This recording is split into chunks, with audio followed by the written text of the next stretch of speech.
ഇത് മനസ്സിലാക്കണം. ചില കമ്പനികൾ ബേസിക് സാലറി മാത്രമാണ് കൊടുക്കുക. ഒന്ന് മനസ്സിലാക്കുക, ബേസിക് സാലറി എന്താണെന്നുള്ളത്.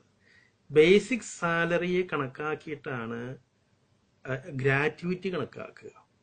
അതായത് 10, 15, 20 വർഷം ഒരു കമ്പനിയിൽ ജോലി ചെയ്തിട്ട് പിരിഞ്ഞു പോകുന്ന സമയത്ത് കൊടുക്കുന്നതാണല്ലോ ഗ്രാറ്റുവിറ്റി. ഈ ഗ്രാറ്റുവിറ്റി കണക്കാക്കുന്നത് ബേസിക് സാലറിയെ അടിസ്ഥാനമാക്കിയിട്ടാണ്. അതുകൊണ്ട് തന്നെ ഒരുവിധം കമ്പനികളൊക്കെ ചെയ്യുന്ന പരിപാടി ബേസിക് സാലറി ഏറ്റവും കുറച്ചിടും, എന്നിട്ട് ഹൗസിംഗ് അലവൻസ്, മറ്റേ അലവൻസ്, മറിച്ച അലവൻസ് എന്ന് പറഞ്ഞിട്ട് കുറെ അലവൻസുകൾ ഇങ്ങനെ കൂട്ടിയങ്ങിടും. അപ്പോ ബേസിക് സാലറി ഓൾറെഡി കുറവാണ്. എന്നിട്ട് ലീവ് സാലറി കൊടുക്കുന്ന സമയത്ത് ഈ ബേസിക് സാലറി മാത്രം കൊടുത്തു കഴിഞ്ഞാല് അവന്റെ കാര്യം കഷ്ടമാണ്.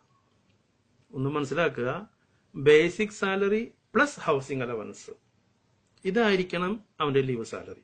കാരണം ഒരു വർഷത്തില് 1 മാസത്തെ ലീവിനാണ് പോകുന്നതെങ്കിൽ ആ 1 മാസം നമ്മളെ നാട്ടിലേക്ക് പോകാൻ ഗൾഫിൽ നിന്ന് വിട്ടു നിൽക്കുമ്പോ ആ റൂം നമുക്ക് വെക്കേറ്റ് ചെയ്യാൻ പറ്റില്ല. തിരിച്ചു വന്നാലും നമുക്ക് അവിടെ തന്നെ താമസിക്കാനുള്ളതാണ്.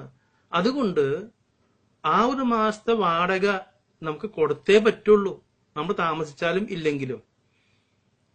അങ്ങനെയുള്ള സമയത്ത് നമുക്ക് ബേസിക് സാലറി മാത്രം തന്നു കഴിഞ്ഞാൽ ഹൗസിംഗ് അലവൻസ് ഇല്ലാതെ വന്നാൽ നമ്മൾ എങ്ങനെ റെന്റ് കൊടുക്കും? അപ്പൊ അത് നമ്മളുടെ പോക്കറ്റിൽ നിന്ന് പോകുന്ന പൈസയാവില്ലേ? അതുകൊണ്ട് basic salary plus housing allowance കൂടി ചേർന്നതാണ് ലീവ് സാലറി എന്നുള്ളത് ഇനിയെങ്കിലും അറിയാത്തവര് മനസ്സിലാക്കുക. അടുത്ത പോയിന്റ്, നാട്ടിലേക്ക് പോകുമ്പോൾ വിമാന ടിക്കറ്റ് കമ്പനി തരുമോ എന്ന് ആദ്യമേ ഉറപ്പുണ്ടാക്കണം. ചില കമ്പനികൾ വിമാന ടിക്കറ്റ് കൊടുക്കാറില്ല. വേറെ ചില കമ്പനികൾ 1 വേ ടിക്കറ്റ് മാത്രമേ കൊടുക്കൂ. ഇതൊക്കെ ആദ്യം തന്നെ ചോദിച്ച് മനസ്സിലാക്കേണ്ട കാര്യമാണ്. നമ്മൾ കമ്പനിയുമായിട്ടൊരു എഗ്രിമെന്റ് ഉണ്ടാക്കുമ്പോൾ ആദ്യമേ നമ്മൾ ടേംസ് ആൻഡ് കണ്ടീഷനിൽ ഓരോന്ന് ചോദിച്ച് മനസ്സിലാക്കണം. സാലറി എത്രയാണ്, ഓവർ ടൈം ഉണ്ടോ, പിന്നെ എയർ ടിക്കറ്റ് എങ്ങനെയാണ്, നമുക്ക് ഇയർലി ടിക്കറ്റ് ആണോ, 2 വർഷം കൂടുമ്പോൾ ടിക്കറ്റ്, അത് അപ്പ് ആൻഡ് ഡൗൺ ഇല്ലേ, ഒക്കെ ചോദിച്ച് മനസ്സിലാക്കണം. മിണ്ടാതിരുന്ന് കഴിഞ്ഞാല് ലാസ്റ്റ് ലീവിന് പോണ സമയത്ത് കമ്പനി പറയും നിങ്ങൾ നോക്കോ ടിക്കറ്റൊക്കെ അപ്പനെ കയ്യിലെടുത്തോ. അതൊക്കെ ആ സമയത്ത് തല്ലുവിട്ട് കാര്യമൊന്നുമില്ല. നേരത്തെ കൂട്ടി ക്ലിയർ ആക്കുന്നതാണ് എപ്പോഴും നല്ലത്.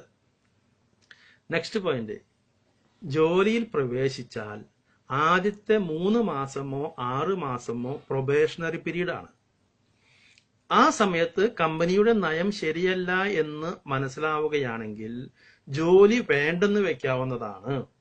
അപ്പോൾ ഒരുവിധ ശിക്ഷാ നടപടിയും കമ്പനിക്ക് തൊഴിലാളിയുടെ മേൽ എടുക്കാൻ കഴിയില്ല. ഈ പ്രൊബേഷണറി പീരീഡ് എന്ന് പറയുന്നത് കമ്പനിക്ക് തൊഴിലാളിയെ കുറിച്ച് പഠിക്കാനും തൊഴിലാളിക്ക് കമ്പനിയെ കുറിച്ച് പഠിക്കാനും ഉള്ള ഒരു അവസരമാണ്. അത് 3 മാസം ആവാം, മാക്സിമം 6 മാസം വരെ ആവാം. ഈ ഒരു പീരീഡില് ആ തൊഴിലാളി സാറ്റിസ്ഫൈഡ് അല്ലെങ്കിൽ, അതായത് കമ്പനി തൊഴിലാളിയെ വെച്ചു, ആദ്യത്തെ 3 മാസം അല്ലെങ്കിൽ 6 മാസത്തിനുള്ളിൽ കമ്പനിക്ക് മനസ്സിലായി ഈ തൊഴിലാളി ഒന്നിനും കൊള്ളില്ല, വിചാരിച്ച പോലെ ഒരു ഗുണമില്ല എന്ന് മനസ്സിലായി കഴിഞ്ഞാൽ കമ്പനിക്ക് വേണമെങ്കിൽ ഈ തൊഴിലാളിയെ പിരിച്ചുവിടാം. ഒരു നോട്ടീസും കൊടുക്കേണ്ട കാര്യമൊന്നുമില്ല, അത് നിയമമുണ്ട്. ഇതുപോലെ തന്നെ തിരിച്ചും നമ്മൾ തൊഴിലാളിക്ക് ആ കമ്പനിയെ കുറിച്ച് ബോധ്യം വന്നില്ലെങ്കിൽ, ആ കമ്പനി വിചാരിച്ച പോലെ നല്ല കമ്പനിയൊന്നും അല്ല, തട്ടിക്കൂട്ടാണ്, ഫ്രോഡാണ് എന്ന് മനസ്സിലായാൽ നമുക്ക് വേണമെങ്കിൽ പിരിഞ്ഞു പോകാം. ഈ പ്രൊബേഷണറി പീരീഡിനുള്ളില് ഒരുവിധ നിയമ നടപടിയും നമ്മൾക്കെതിരെ ഉണ്ടാവില്ല. ഇത് അറിഞ്ഞിരിക്കണം. ഇത് പലർക്കും അറിയില്ല. പ്രൊബേഷണറി പീരീഡ് എന്താണെന്ന് പോലും പലർക്കും അറിയില്ല. അതിന്റെ പ്രാധാന്യം ഇതാണ്.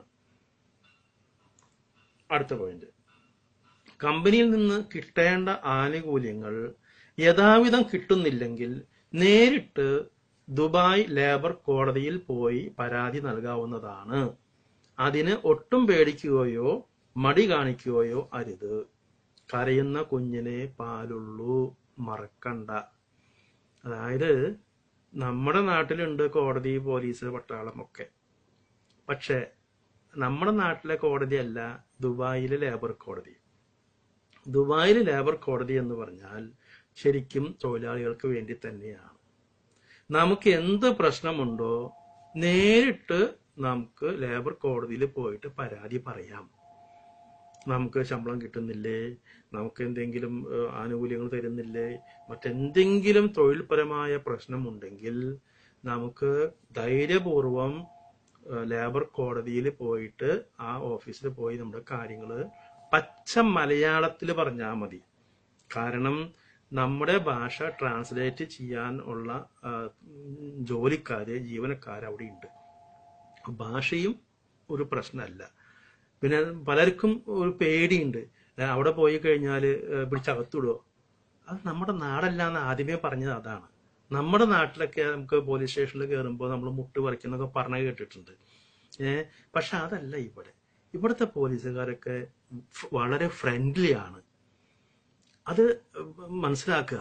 നമുക്ക് ധൈര്യമായിട്ട് വളരെ കൂളായിട്ട് നമുക്ക് ഇവിടെയുള്ള പോലീസുകാരോടായാലും ഇവിടെയുള്ള ആരോടായാലും നമുക്ക് സംസാരിക്കാനും പെരുമാറാനും സാധിക്കും. ആ ഒരു അഡ്വാൻറ്റേജ് മറക്കരുത്. അടുത്ത പോയിന്റ്, ഏത് കമ്പനിയിൽ പ്രവേശിച്ചാലും അവിടെ മലയാളി സുഹൃത്തുക്കൾ ഉണ്ടാകാം, അവരോട് സൗഹൃദമാകാം. അതേസമയം അവരുടെ പാരവെപ്പ് സൂക്ഷിച്ചില്ലെങ്കിൽ കാര്യം പോക്കാണ്.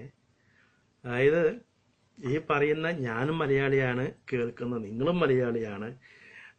മലയാളി ആരാണ്, എന്താണ്, എങ്ങനെയാണെന്നുള്ളത് പറഞ്ഞു തരേണ്ട കാര്യമൊന്നുമില്ല. എന്ന് വെച്ചാൽ 100% മലയാളികളെ പറയല്ല, അതിൽ ഏറിയ പങ്ക്, നല്ലൊരു ശതമാനം എന്ന് വേണമെങ്കിൽ പറയാം. പാരവെപ്പിന് ഒട്ടും മോശമല്ല നമ്മുടെ മലയാളികൾ. അതുകൊണ്ട് കണ്ടും കേട്ടും നിൽക്കണം എന്നേ ഞാൻ പറഞ്ഞുള്ളൂ. അല്ലാണ്ട് മലയാളികൾ മോശമാണെന്നല്ല പറഞ്ഞത്. നമ്മളുടെ സ്വന്തം നിലനിൽപ്പ് നോക്കുക. സൗഹൃദമൊക്കെ ആവാം, സ്നേഹവും സന്തോഷവും ഒക്കെ നല്ലതാണ്. ഒരു കയ്യകലം മുറ്റിട്ട് സ്നേഹിച്ചാൽ നമുക്ക് നാളെയും ആ കമ്പനിയിൽ തുടരാം എന്നാണ് ഒരുപാട് അനുഭവത്തിൽ നിന്ന് ഞാൻ മനസ്സിലാക്കിയിട്ടുള്ളത്. അടുത്ത പോയിന്റ്, ശമ്പളം തരുന്ന മുതലാളിയെ അല്പം ബഹുമാനിക്കുന്നത് നന്നായിരിക്കും.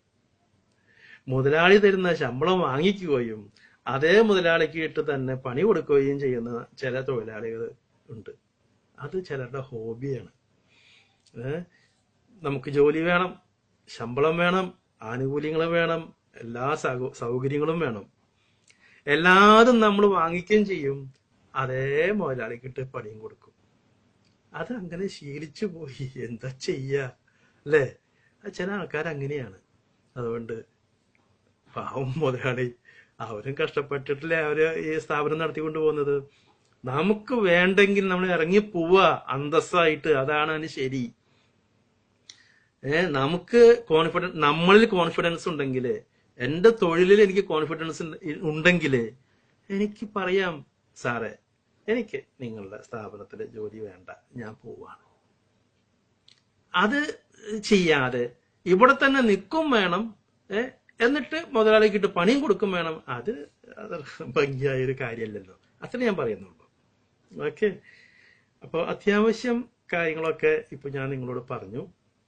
ഇത് നിങ്ങൾ മനസ്സിലാക്കുക, പോസിറ്റീവായി എടുക്കുക, എന്നിട്ട് അറിയാത്ത ആൾക്കാർക്ക് ഇതൊന്ന് ഷെയർ ചെയ്യുക. ഇതൊക്കെ ചെയ്യാൻ പറ്റുന്ന രീതിയിലൊക്കെ ചെയ്യാം.